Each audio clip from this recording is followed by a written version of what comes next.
Hi, Hi, thank you for coming. happy to do it. Thank you. Shall I jump straight on you, or should I give you some time to breathe? I No want breathing, no breathing necessary. No breathing necessary. Okay, I want to just turn off commenting so that doesn't go over your head. I was chatting a little bit with our community to get a sense of what everybody's doing and what their entrepreneurial endeavors are. But basically, they've sent all of their questions, and they are excited, so super excited and grateful to have you tonight. They are following your podcast and following what you're doing. Well done for everything. Thank For you. inspiring the community. I Thank wanted you. to check with you, how is it over there, given that the virus is spreading more now in America than in Europe? We're kind of coming out of it, but then you are getting in, and then how is that affecting your businesses, and how are you strategically answering to such challenge? Yeah, we've been in it for a while too, but obviously the sheer size of America, and I think America was a little bit slow in its reaction, so I think we're paying the price for that. And then on the flip side, there's so many people that are antsy that are now starting to go outside. So it's going to be an interesting time to navigate. Some of our businesses were very heavily hit. We have a production facility, all production stopped. We have a speaking bureau, all speaking stopped. So there's definitely some pickles to get around. I've been getting through it by realizing this is what I've signed up for. I'm an entrepreneur and a CEO that understands that when the times are tough, it's most on me. And so I've been navigating, a lot of our biggest clients, the biggest companies in the world that you would never think that would struggle to pay or not want to pay. We've had some liquidity events, and so it's been a challenge, but we're fighting, we're pushing through, and I'm confident that we come out of this stronger as an organization. And so what I'm looking to do is just keep my head down and operate. I'm trying to be a good leader, interact with my people, with all my leaders, with random employees from the company. I'm in Slack a lot, interact with employees, and I'm checking in on my clients and making sure that they're okay and bringing them value. So it's been a lot of work, all while I'm doing this all-in challenge, and we've raised $40 million for, the Hungry. So I'm trying to do my macro impact on the situation. And then the micro, I'm trying to be the best leader I can. And so it's definitely been a challenge, but this is the part of entrepreneurship that they don't tell you about on Instagram, It's not the highlight, right? Well, that's I actually wanted to ask you about your leadership style, given that you are running lots of people, and also a part of that, you are motivating people around the world.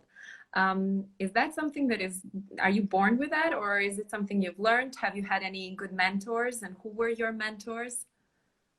I think I was born with it, and I think my mentor, the only two mentors I've ever had are my mom and my dad. And I think a lot of my humanity and kind of like personality comes from my mom, and I think a lot of my work ethic comes from both of them, and I think a lot of my entrepreneurship from my dad. And so I think I was born with it, and then even the people that were my mentors were the people that birthed me. So I think that, yeah, and then I think it's serendipity. For example, I never ever thought that I was a front-facing personality. I didn't make my first video until I was 30 years old, and it was a wine video. So, had the internet not come along, I would have been a 90-year-old retailer or businessman, never knowing that I had a macro communication gift. I knew that I was charismatic. I knew that I was a class clown. I knew that people liked me and I liked them. But there was never a point in my life up to being 30, and then even probably took 5 years for me to say, wait a minute. So I would argue there was never a point until I was in my mid 30s that it even crossed my mind that, that I was somebody that people would know at this kind of scale. So I think you're born with it. I think it can be nurtured. And then I think serendipity, right? I think a lot about, some boys are born and tennis courts are built in their backyard, and that is the serendipity, or they would have been a skier or something else. I think that way. Like, I was born in the Soviet Union. What if that wasn't the era when people could come to America? I wouldn't have been in such a capitalistic entrepreneurial environment. I would have been in a more suppressed Soviet environment. And I think I would have ended up being a trillionaire or dead in a ditch somewhere, knowing my personality. And so I think it's all three factors: DNA, environment, and then circumstance once you've been built. True. Well, I gotta say, fast forward 10 years and you're doing TikTok, huh, for the youngsters. You didn't expect that also from. No, that's been the most fun addition to my kind of personal brand, getting stopped by 9-year-old boys and girls. I've seen that. Oh my God. And the guy was like, I know you. Yeah, that was, I think he's like 14, 15-year-old kid. That was one of the first times it happened. It happened maybe a couple more times in the airport before that, but it was probably the 5th or 6th time when that kid in the street got excited and said TikTok. And that's usually the moment where I quadruple down on something. When I see that, I'm like, okay, let's go really hard. And so, yeah, TikTok's been a lot of fun because, a lot of things I talk about put a lot of pressure on modern day parenting. Mm-hmm. Kids that are 11, 12, 13, 14, I'm definitely getting some interesting notes from parents. So, and I curse, so I have to be empathetic to that, but it's definitely an interesting time. Tell me more about it. A few questions are actually about TikTok and how do you, as an older guy, come down on TikTok, which is now an growing network. I mean, I've read your book and I really love it, Crush It, and how you actually described how you ventured into musically at that time, right? Lip syncing and, but I mean, you should share that if you feel like it. I do. I want to bring as much value as possible. Anytime there's a big platform, it always gets older eventually. And so first of all, TikTok is just completely not about young kids anymore. Just not. There's an enormous 30, 40, 50-year-old crowd there. That's number one, and that might help some people realize. Number two, if TikTok is meant to be like Vine or Social Cam, two platforms that had a good run, Social Cam 6 months, Vine 2 years, and then disappears, that's okay too, because a lot of the skills you learn there, you learn in a new platform. So the biggest reason that I want people to learn TikTok is it's another communication style that is clearly going to stick, and it's important for people to learn it. And I think that you'll see that the nuance, whatever the biggest social network is in 6-7 years, you'll see DNA traits in TikTok in it. And so I think I'm excited about it. I think it's going to be a platform that helps a lot of businesses, ones that don't see the value right now.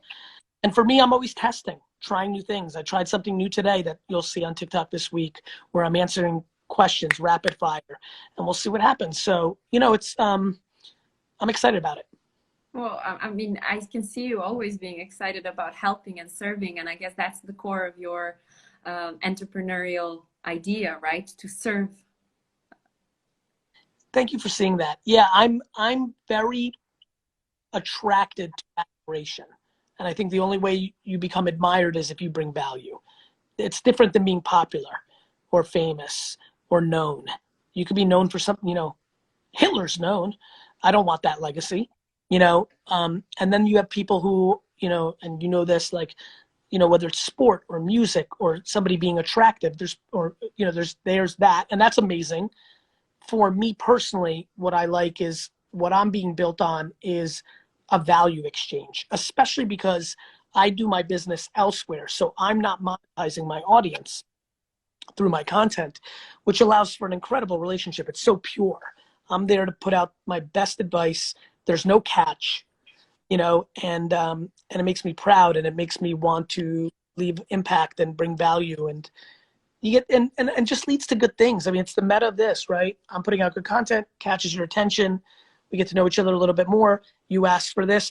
It makes me happy to do this because I know it's value, right? I know that for a lot of people, for everybody, who's watching right now, obviously you're speaking a different language on this platform, but a lot of my fans have a friend that speaks that language or have parents that speaks that language. And so it's nice to come on and bring value. And then obviously the audience that's here, that's part of your network, just giving them access to me when I wouldn't normally do that. I like that. I'm so grateful that I'm in a position now where when I do something, it brings value to the other person. That's fun. That feels Yeah, and actually your three books are out in our country. I'm aware. And the publishers are actually watching and they said hello. And we're gonna give three books of yours to people who are watching tonight. So that's good. I wanted to say, well, to kind of ask, given that you know entrepreneurial challenges both on both continents, given that you're working in London, your agency is in London as well, and in New York, LA. And Singapore. So we're in Asia as well. Okay, so can you compare a little bit the challenges or the way the entrepreneurship is being practiced in all three continents? So entrepreneurship and how my companies work are two different. I'll give both answers. Entrepreneurship is a dream in America. It's a religion. You know, in Europe, it used to be 300 years ago, but it is no longer. And so entrepreneurship has far bigger restrictions in Europe. And obviously there's massive fragmentation in Europe. In Asia, entrepreneurship is also a pretty good situation, but it depends on which part. Again, we're talking about an entire region, not just obviously entrepreneurship in China doesn't exist. It's communism / entrepreneurship, so it's very capitalism, so it's very different. Singapore, I think that is very fruitful. I think there's incredible entrepreneurship in Malaysia, Thailand. There's a lot of really fun spots within the region. But America is the crown jewel for entrepreneurship, at least at this point. I do think there's potential in parts of Asia to get to that point over time. Running a corporation, similarly, right? America is going to have looser guidelines with your employees. There's a lot of places right now in Europe that are in big trouble because the economy is getting hit with COVID, yet the laws don't allow the business to survive. It allows the employees to survive. But the problem is the business dies. And so there is nothing for the employee to survive off of. So, I think Europe is in the toughest spot. And honestly, I predict in 300 years, America will look like Europe today. I just think it's the evolution of freedom, because freedom has great ambition to take care of everyone, which then leads to rules that mitigate true supply and demand and entrepreneurial things. And I think rightfully so at times, but I think the human spirit, especially politicians that write laws, eventually go too far, and it starts the process of, of the opportunities and the interests not aligning. And so, I think that that's how I see the world. I think Asia attracts me because it has more entrepreneurial spirit than Europe does, in my opinion, and that's why that part of the world has my attention. Mm-hmm. Yeah, we spoke about that actually, about Europe being such a complicated place for starting the businesses. What do you think? What startups are the most hit by this situation? I've been hearing that freelancers have suffered the most, given that you dispose them off easily, and when you outsource things, you just kind of say, okay, we don't need you anymore, and then what do you think? Yes. Yeah. Freelance got hit very hard. Obviously, travel entrepreneurs, hotel entrepreneurs, live event entrepreneurs. My speaking bureau was on fire. We had me and we had 6 or 7 other acts, and then people were coming into us, and we were getting rev share on acts we were bringing in.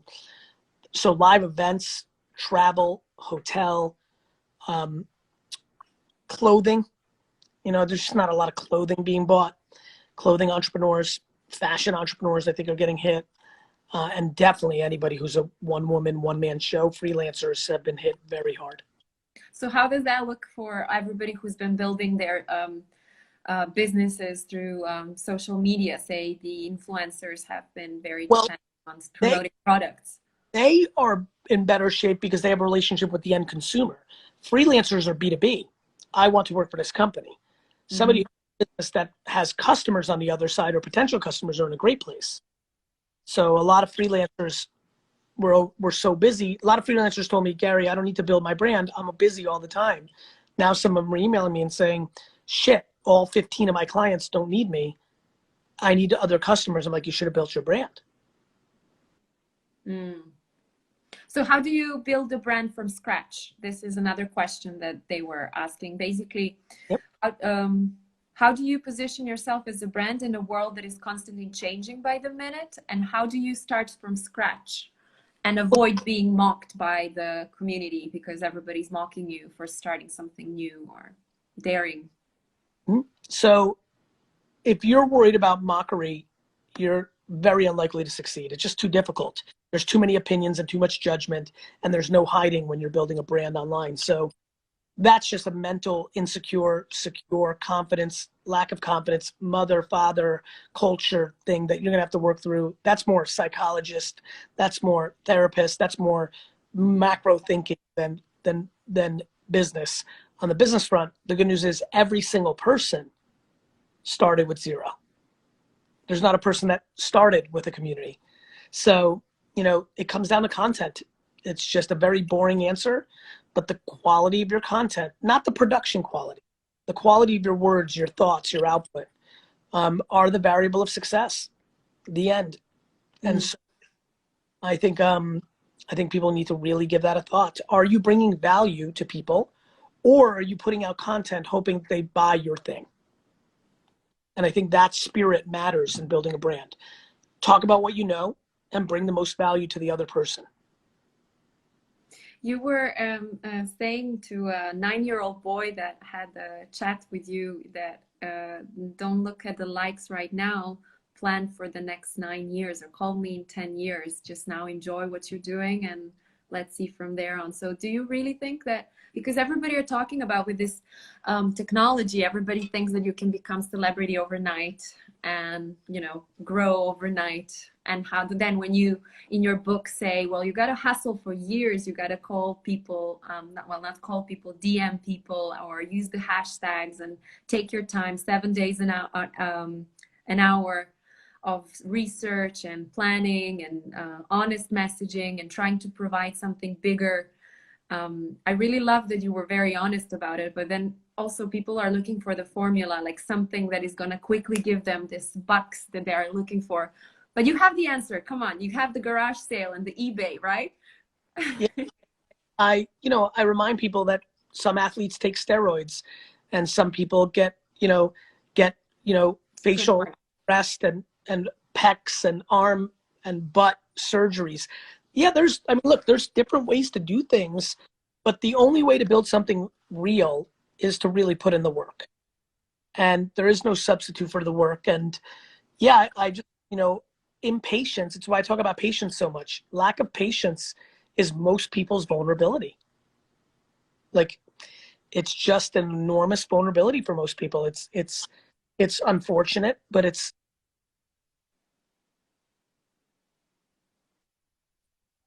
patience is really the punchline. It's the biggest vulnerability of everybody. And so I'm hopeful that, the number one thing that excites me about my popularity is that more people will copy the things that come out of my mouth. And, and I believe in patience and kindness and the real work. And, it took me years. I mean, a decade. I've been doing this every day hard since 2006 in content, and in business since 1998. That's not 2 minutes. And it's really just been a couple years for me to another level. And so, it's a process. Yeah, I actually met a friend of yours a few years ago in Lisbon. David, I forgot his. Go ahead. Yeah, he actually said that he's the guy who cries always when he's sharing. I don't know if you remember him. Keep going. Anyhow, he said that you guys are good friends, and how you advised him to actually always bring a camera with him because the video content gives you more leverage, meaning you can make out of video photos and short clips, and you can spread across networks. And he never thought of it. And then I saw him all around with camera guy, just following him every single interaction.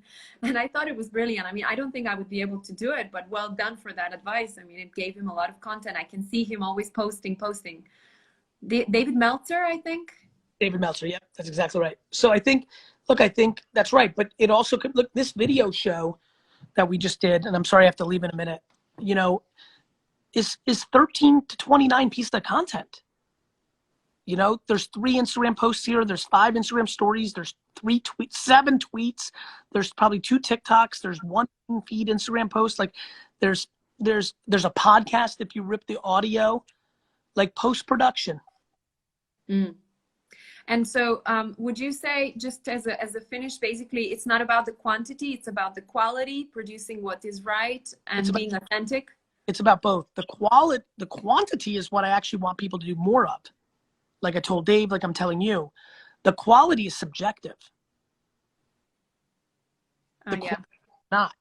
If you do 93 pieces of content a day, that's not subjective. That means you did 93. If you did one that you liked, but nobody else liked it, that was subjective. And that's why I want to encourage people to build up their self-esteem, because that will give them the power to post more. And the more they post, I genuinely believe the more opportunities will happen. Okay, but social media is a very personal thing if you're building a brand. And a lot of people are asking agencies to help out because it requires lots of work. Do you think that's going to continue as a trend? Because it's really difficult. Because I think not everybody's as creative or it comes as natural, or, you know, and I'm okay with that. I think I'd like them to understand social better before they lock in an agency, because I think a lot of people get ripped off.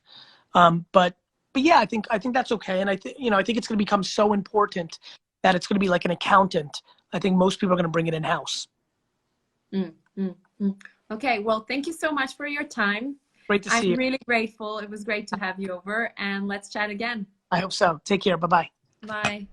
Evan, thank you so much for having a couple seconds and being able to tell the Believe Nation a little bit about Empathy Wines. It means a lot to me that you would take this valuable real estate and time on your channel to give me some love. It means a lot. It's just good karma points, and so you're awesome. Thank you. Believe Nation, if you're into wine at all, go to empathywines.com. My whole career's work was poured into producing a wine that rivaled $40 to $60 wine for 20 bucks a bottle. I'm just super excited about this subscription-based wine business. You can order 3, 6, or 12 bottles in subscription form: rosé, white, red.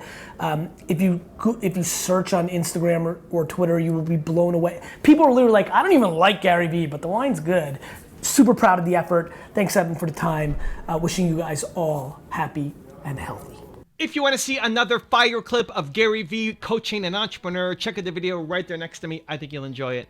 Continue to believe, and I'll see you there.